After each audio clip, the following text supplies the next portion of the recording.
I used a 10-foot length of 1x6 primed pine, 10 feet of shiplap, which is this stuff here. It's reclaimed wood. You can get that at any big box store or any lumber company. This stuff I used is actually 5/16 inch thick, so that's going to come into play when I show you the next step. 3 feet of 1x8 stainable wood. I used pine. That's going to be for the top, and then 4 hooks to hang the coffee mugs on the bottom. Okay, so really, and you don't even have to go over all the materials, but so you cut a bunch of pieces already. Yes, right? yeah. So what I started with is I took the reclaimed wood. I cut 5 pieces. I actually cut 4. I still need to cut 1 more. But I cut 5 pieces at 25 inches, and that's going to be our back. And then we have 2 pieces for the sides, which is 1x6, and I cut those at 25 inches as well. So it's pretty much going to be square. And then we're going to have a shelf on the bottom, which I still need to cut, and a shelf in the center. Okay. All right. That's where we're at.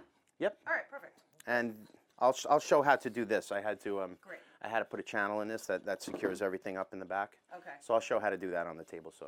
Okay, and most people, I think, if they're not savvy with this, wouldn't even know what a channel is. Yeah, yeah. Well, yeah. Myself included. Yeah. I mean, and I'll explain that. And it's not 100% necessary, but it does stabilize it and make it nicer. Okay. So I'll explain that. There's other options if people aren't comfortable with doing that. Okay. But this is a project you think anybody can yeah. really do? Yeah, as long as you have the tools. I mean, all you need is a chop box, which is a 12. I have a 12-inch miter saw, a table saw, and a nail gun, basically, and that's it. Okay. And you can do everything with that. Okay. You know, and your basic hand tools. Okay. Actually, I'm going to check off these boxes. We're doing this with every project before we start. So, difficulty level 1 to 5. What would you say? I'd say this is for the average person. Yeah. I'd say it's as long as you follow a set of directions. I'd say it's a 3. It's a 3. Yeah. Okay. And commitment? How many hours? I'd say start to finish, you can get this done in 4 hours. 4 hours. Okay. Yeah. One person job? Yeah. And absolutely. Cost? The cost, let's see. You can build this, I want to say it was about $60. Okay. Yeah, not much. Great. I mean, the reclaimed wood, it depends. I got a box of this for it was $25 from Okay. from a big box store.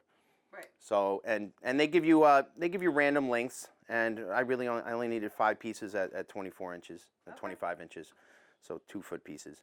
The 1x6, I mean that runs about $2 a foot, not even $1.50 a foot. So that was 10 feet of that. So yeah, really it was only about $60 to make. All right, great. Not bad. And then the hooks are small. I'll show you those.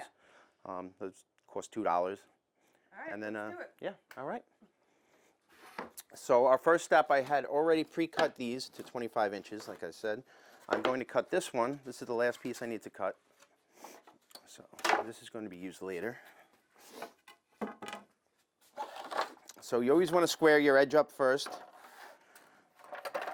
And with this shiplap that I have here, it's made primarily to go on a wall. So you have these channels here that interlock. We're not going to be using those because we're just using straight pieces. Okay. So we're gonna. It just comes like that, right? Yeah, it comes like that. Okay. Yep. So I'm just going to cut those off.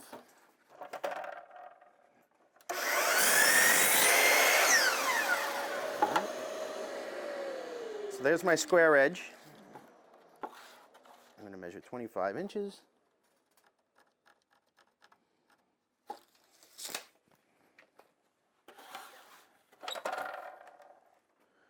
We're going to line that up.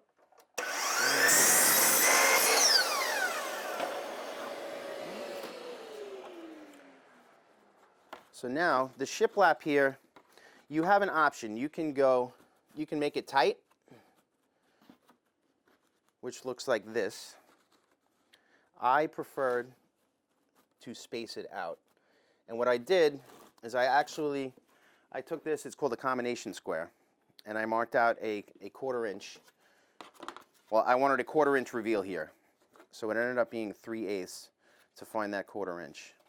You can find these at any store, any Home Depot or Lowe's. And you just run this across to make your mark. I did that with every one. It's a 5/16 inch groove. So you want to have that 5/16, and I like to take a 1/2 inch out for it to sit. All right, this material is 3/4 of an inch thick, so you're going to leave a 1/4 of an inch left. You want to measure to the outside of the blade.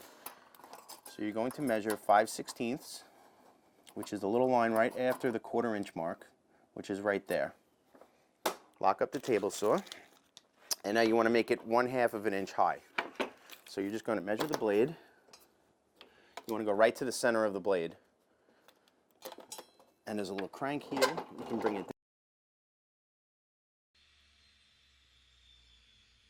which is 1/6, which would be called a rabbet.